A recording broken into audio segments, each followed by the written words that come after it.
સંયુક્ત સચિવ નાણાં વિભાગ નવી દિલ્હીથી શ્રી મનોજ મુથાથિલ અય્યપ્પને મહત્વાકાંક્ષી દાહોદ જિલ્લાની મુલાકાત લીધી। સંયુક્ત સચિવ નાણાં વિભાગ નવી દિલ્હીથી મનોજ મુથાથિલ અય્યપ્પન મહત્વાકાંક્ષી દાહોદ જિલ્લાની મુલાકાતે આવ્યા હતા। શિવા સદન કલેક્ટર કચેરી દાહોદ ખાતે જિલ્લાની તમામ બેંકો તથા સરકારી કચેરીના વડા સાથે યોજાયેલા બેઠક દરમિયાન મહત્વાકાંક્ષી દાહોદ જિલ્લાની કામગીરીનું પરીક્ષણ તથા રિવ્યૂ કરવામાં આવ્યું હતું।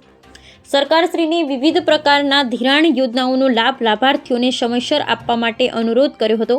આ મીટિંગમાં સંયુક્ત સચિવ Shri Manoj Muthathil Ayyappan, collector Shri Yogesh Nirgude, bank of બરોડાના regional manager Shri Ram Naresh Yadav, lead bank manager Shri Jignesh Parmar, Shri Harshit Soni, મુખ્ય પ્રબંધક bank of Baroda zone Shri Rahul Bangar, DDM NABARD, નાયબ પશુપાલન નિયામક Shri doctor Gosai, Shri Sukumar Bhuriya, DLM DRDA Dahod સહિત તમામ બેંક મેનેજર ઉપસ્થિત રહ્યા હતા।